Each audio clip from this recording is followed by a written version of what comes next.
What is up, nation? This is not going to be a Data ABC video. This is actually going to be just a me sitting down and chit-chatting with you type of video. And I thought I really need to do that ever since my initial dun-dun-dun cancer announcement video. Anyways, guys, here's what's basically been going on. 4 months later, I feel pretty damn good. I feel pretty damn good for a stage 4 cancer patient. Yeah!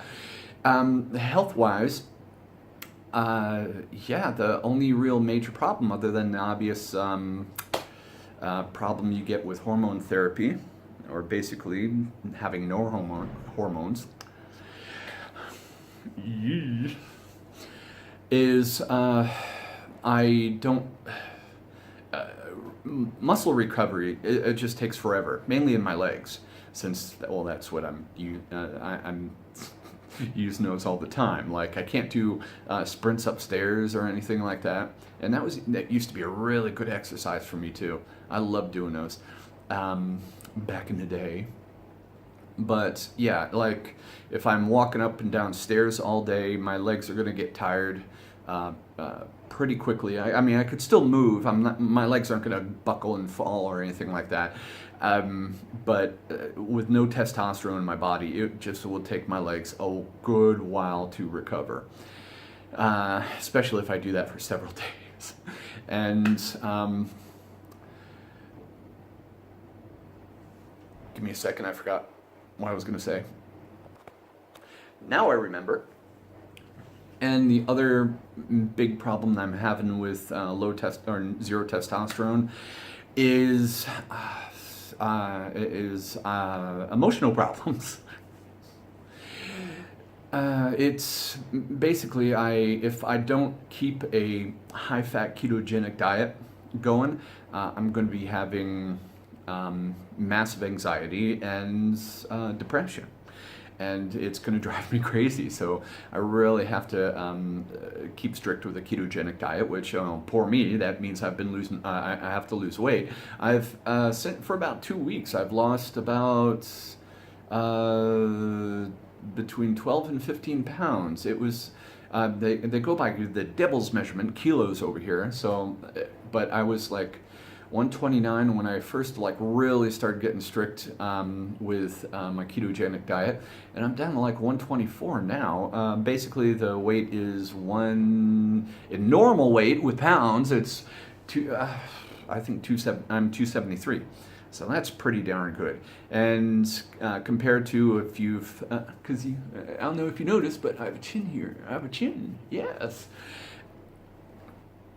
Beginning of the year, and for a good lot of these videos, I was around 320. Big difference, and I have about 70 more pounds to go, so that's going to be really, really rocking, man. I'm going to enjoy being back to my high school weight again in a few more months. So yeah, health-wise, I'm feeling pretty damn good. I also had my last official test for stuff that might be in my body last week. It was awesome. Or 2 weeks ago. Well, whatever. It doesn't matter. Point is, no, it was last week. It was pretty awesome. Except the payment wasn't too awesome. I was originally told it was going to be like a 5,000 baht test, which is about $200. And then they decided that the best test to have is a CAT scan, which is about 30,000 baht. Yeah, $900. So I originally thought, and I had to pay out of pocket too, because my inpatient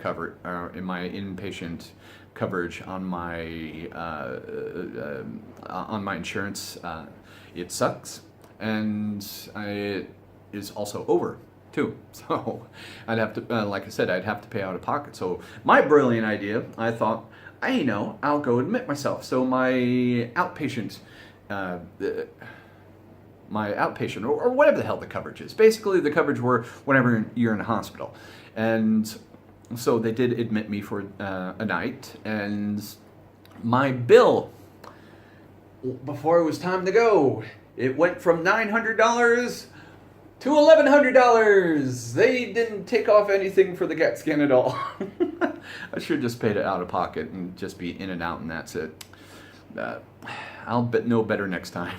But at least the CAT scan, one of the other things I had while they were trying to figure out what was wrong with me before they figured out I had prostate cancer was a GI doctor found that I had a forest full of polyps in my body. So I had those all snipped and clipped out, and I'm good there. And also, he wanted one more test to check to see if anything was in my lower bowels, and so, oh yeah, the test came back negative. So now all I have to do is just my regular 3-month checkups with my oncologist, cancer doctor, and just get my PSA checked to see how much is that, and see how big it is. My PSA went from 2,450 to, last time I checked it in, I think, July, was 35, which is awesome. And I'm hoping for it being down in the single digits or even undetectable. That would be awesome. And so, yeah, that's everything with me health-wise. And regarding work, it was, oh my God, it was so great going back to work. And I thought it would be like really cool to, at least for now, to do coverage outside of Bangkok. I thought that'd be really awesome. And yeah, it actually was. The Thai coordinator at the school that I was working at, she and I became good friends. She's really cool. After a few days of me being there, one time she just walks up to me, boom, punches me on the arm. What the hell are you doing? And what was that for? And she said, "You're fun." It's like, okay, and you're gonna beat me up because of that? And she was just telling me that it was a relief that she, or that I was pretty used to the way things are run in Thai schools. And I'm just, my personality. I don't care if class is canceled. All right, fine, that's it. It's canceled, no big deal. And the only downside, though, is, oh my God. Well, two things. Even though it was like hour and a half outside of Bangkok, the travel sucked. I really didn't like the travel at all. It drove me crazy. Going to and back, especially since on the weekends, sometimes I'd have to just do a lot of errands outside of or outside my condo, and when I come back, it'd be like nighttime, and then the next day I would have to eventually go to the bus station, go back to work, or excuse me, go back to the go back to the town where there was nothing to do. But the main problem that I had with the town was, or being over there was, I already mentioned about the hormone imbalancement. Well, I really had to work hard to keep it in check there, man, because I mean, I could, but it was still just a giant pain in the neck to do so. And some days I just couldn't, and I felt the repercussions of it, because there were times before I was doing my online teaching that I had to get myself to stop crying and feeling like a horrible piece of crap, and that really sucked. And I was telling at the beginning of this month, I was doing a little thing at another school, helping teach Thai teachers English, and I was talking to the boss of the company. I was explaining to him that, hey, if you could, I'd really appreciate it if you guys would put a little extra effort in getting me back into a school here in Bangkok, because of how my hormones are out of whack, and it's a lot easier to keep it in check when I'm here in my home versus in a damn hotel room.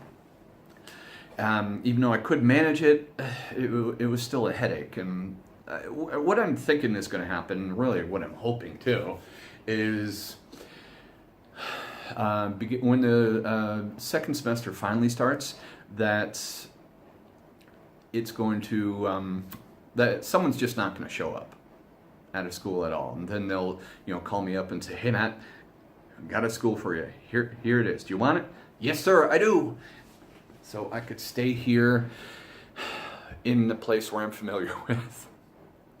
And if all else, if I have to go outside of Bangkok to do coverage again, fine, I'll do it, because the benefit is I do get paid a lot more if I'm doing coverage outside of Bangkok. And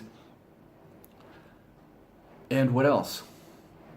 Oh, yeah, and one of the things I could easily do to keep my hormones in check is I'll just survive off of coconut oil and I'll just pour it in my tea to, or just, be a real man, take swigs, and also like maybe bring a giant thick packet of bacon and just use that as my food.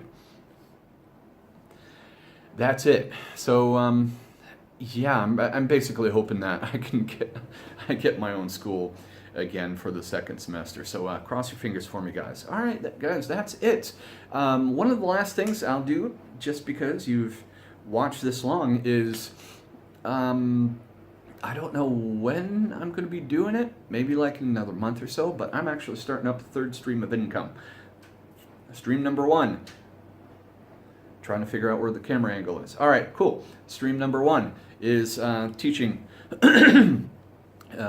teaching in schools, in-house schools in Bangkok. Stream number 2 is teaching online. So 2 incomes right there. The third one I'm starting is an eBay store. And what's really cool is from a networking, I got a buddy who he has his own VAs, a VA company. And he's going to keep the company really small. So, although I'll mention again if I start talking about my store and showing you what it looks like.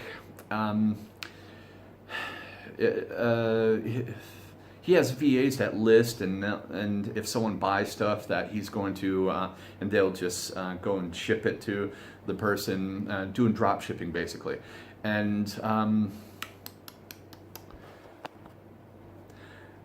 there goes the memory again. And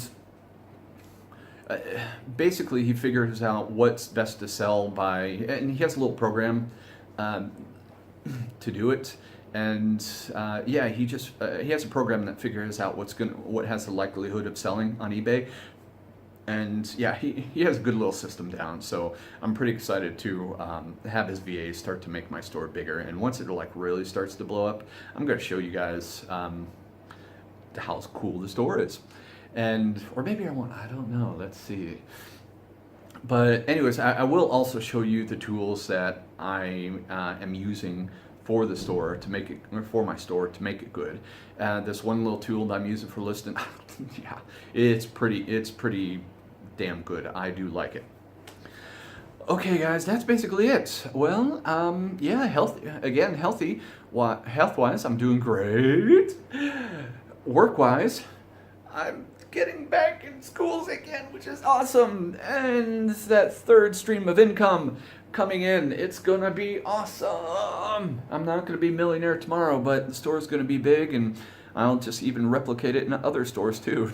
So the more streams of income, the better, because honestly, if you have one, it's I've lived through it. It's scary as hell when you're not gonna get paid while you're sick. Okay, guys, that's it. I've rambled on for almost 14 minutes now, so if you have any questions, comments, accusations, go ahead, put them in the box below. Gotta watch, man. Sign up.